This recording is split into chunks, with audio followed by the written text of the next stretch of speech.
नमस्कार मु डॉक्टर शिव प्रसाद सेनापति आउ एक नुआ वीडियो रे आपन को स्वागत। आज आम डिस्कस करबा वेट लूज किपरि करिवे ओजन कमेबार सरल समाधान। वर्तमान समय रे समस्ते निजको फिट रखिबा को चाहंती किंतु फिट रहिबा पई आपन को ओजन मध्य सठिक हवा आवश्यक किंतु आधुनिक जीवन शैली एवं खाद्य पेय अनियमितता जोगु ओजन वृद्धि पाइबा एक साधारण समस्या रे परिणत हलानी। यह एक्सटर्नल एपियरेंस को खराब करने संगे संगे अनेक गुड़े रोगर कारण साजे, जेमिति कि हार्ट प्रॉब्लम, विशेष करी झियो पिला मानक शरीर रे पीसीओडी प्रॉब्लम देखा जाए, जेउथरे कि सेमानकर मेंस्ट्रुअल पीरियड इरेगुलर होता है। परवर्ती समय रे यह गर्भधारण रे मध्य बाधा सृष्टि करे। आपनकर जदि वेट अधिक अच्छे, ओजन कमेबा पे चाहउचंती, फिट रहिबा पे चाहउचंती, देन आज भिडियोटी आपण मानक पई प्रथम रु शेष जाए देखंतु। मो टिप्स सब फॉलो करंतु, निश्चय बेनिफिट पाइबे। आम चैनल रे नुआ थिले चैनल को सब्सक्राइब करंतु। टिप नंबर 1, शरीर एनर्जी रिक्वायरमेंट अनुसार ही खाद्य खांतु।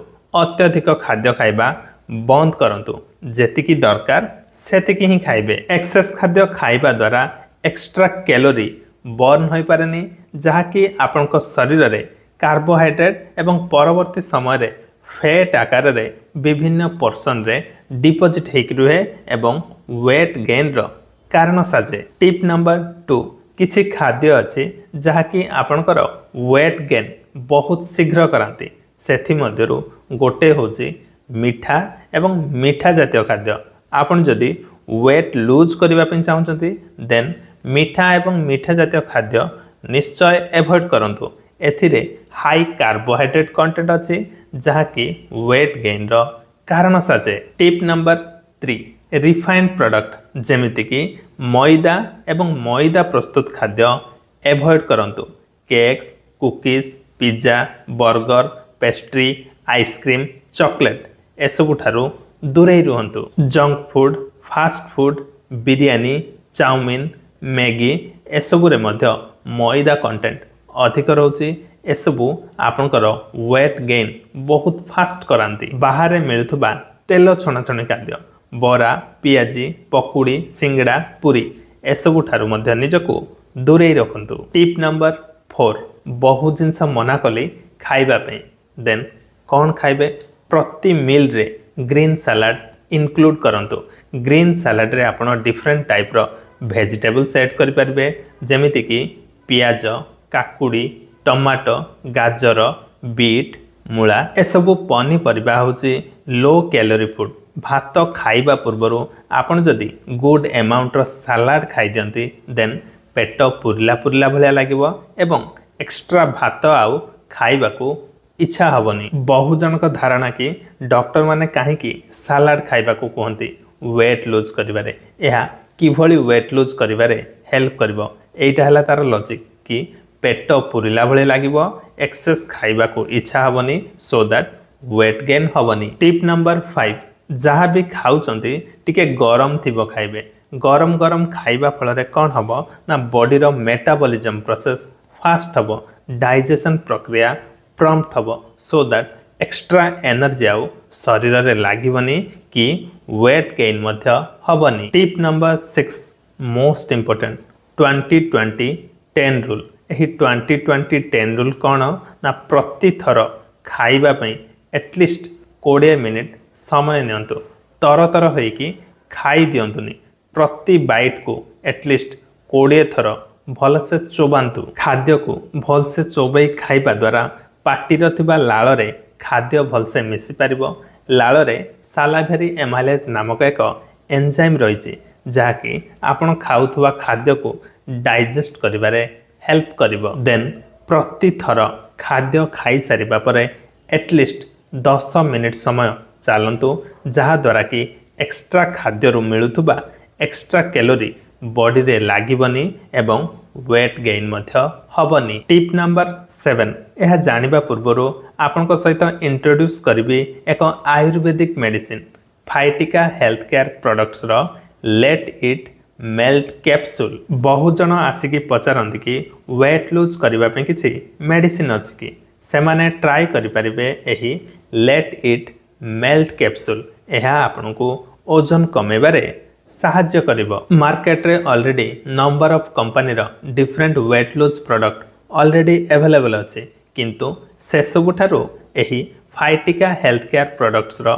लेट इट मेल्ट कैप्सूल किछटा यूनिक। यह आपणकर मेटाबॉलिज्म प्रोसेस को फास्ट करथाए, आपणकर एपेटाइट बा खाद्य खाइबार इच्छा को रेगुलेट करथाए। एहार कंपोजिशन जदि देखिबा एथिरे रहिछि garcinia cambogia extract, green coffee extract, fenugreek extract, triphala बा हरिडा बाहाडा एवं अँलार एक्सट्रैक्ट, जहाँकि आपणकर ब्लड सुगर लेवल एवं कोलेस्टेरोल लेवल को मैनेज करती, पाचन प्रक्रिया डाइजेशन प्रोसेस को फास्ट करती। डाइजेशन प्रोसेस सठिक हवा द्वारा एक्सेस कैलोरी बर्न होता है, फैट रे कन्वर्ट हो पारेनी कि आपण शरीर रे चर्बी आकार रे डिपोजिट होइकी रुहेनी एवं वेट लूज होता है। यह खाद्य नली रु फैट एब्जॉर्प्शन हवा को दे न थाए, जहाँ द्वारा कि शरीर रे ट्राइग्लिसराइड एवं कोलेस्टेरोल लेवल मध्य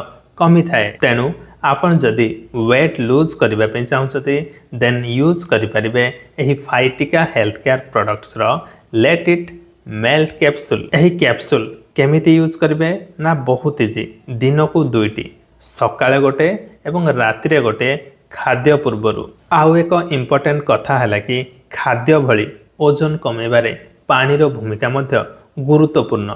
प्रतिदिन सफिशिएंट पानी पीबे, एटलिस्ट 3 लिटर रु 3.5 लिटर जाए पानी पियंतु। पानी पीवा जोगु शरीर हाइड्रेट होता है, देहरु वर्ज्य वस्तु यूरिन माध्यम रे बाहरिबा इजी हुए।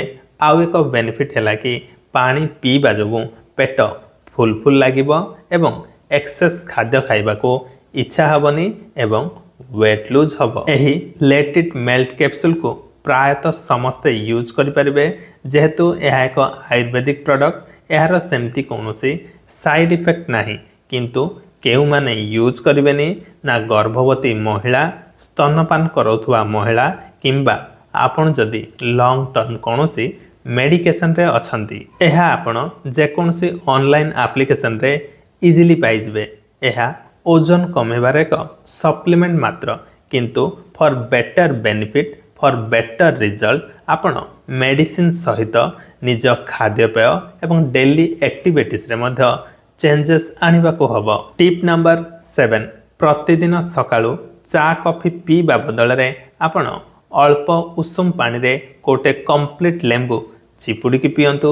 एथिरे लूण किंबा चीनी मिसेइबेनी। लेंबू रे साइट्रिक एसिड रही, जहाँकि आपणकर फैट बर्न करिबारे हेल्प करिवो। पेटर एवं छाती रे बढ़ुवा चर्बी को तरळेबारे साहाय्य करिवो। ठीक सेहीपरि राति रे सोइबा को जिबा पूर्वरु अल्प उषुम पानी पीकी सुंतु, जहाँकि राति रे खाइथिबा खाद्य को भलसे हजम करबा संगे संगे सकाळु पायखाना मध्य सफा हबो। टिप नंबर 8, ट्राई करिवे कि रात्रि भोजन डिनरटा 8टा पूर्वरु सारी देबे, 10टा किंबा 10:30 रे सोइबा को जिबे। खाऊ खाऊ सोइबेनी, सोइबा को जिबार एटलिस्ट 2 घंटा पूर्वरु डिनर सारिबे। टिप नंबर 9, राति रे भात बदल रे रुटी खाइबा बेटर। 2-3टी मीडियम साइज रो रुटी खांतु। सकाळे जलखिया रे आपण किछि ओट्स किंबा मूग दाल रो चिला बनै खाइ परिबे। एहा सहित किछि ड्राई फ्रूट्स मध्य ऐड करंतु, जेमिति कि आलमंड, अखरोट, बादाम, काजू बादाम। ओजन कमेबा चक्कर रे केबे भी ब्रेकफास्ट स्किप करिबेनी। एहा आपनकर गैस्ट्रिक समस्या को बढ़ाई देबो। सकाळे जलखिया पूरा राजांक भलिया किछि हेवी खांतु।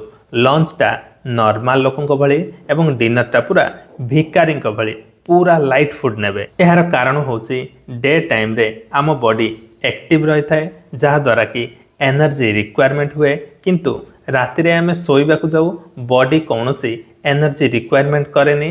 तेणु राति रे जदि आपण एक्सेस खाद्य खाइबे, एहा आपनक बॉडी रे फैट रे कन्वर्ट हबो एवं ओजन वृद्धि करिवो। टिप नंबर 10, अधिक परिमाण रे नॉन वेज प्रोडक्ट खाइबेनी अधिक सबुज पनीपरिबा एवं फलमूल खाइबे फ्रूट्स खाइबे किंतु फ्रूट जूस पीबेनी फ्रूट जूस रे अधिक सुगर कंटेंट थाए गोटा फल को फाइबर को बाहर करा जाए जहा द्वारा कि यह जूस रे परिणत हुए जो कि केवल एवं केवल कार्बोहाइड्रेट ही थाए जहा कि आपनकर वेट गेन करेइबो। Last but not the list and the most important ओजन कमेबा पे एक्सरसाइज प्रतिदिन किछि ना किछि एक्सरसाइज करंतु ए सब थिला top 10 easy tips for weight lose. आशा करुछि आज भिडियोटी आपनको भल लागिथिबो। भिडियोटी भल लागिथिले लाइक करंतु आपनका सांगसाथी मध्य शेयर करंतु एवं मो चैनल डॉक्टर सेनापति को सब्सक्राइब करंतु। देखा हबो आउ एक नुआ एवं इनफॉर्मेटिव वीडियो रे। रहिली नमस्कार।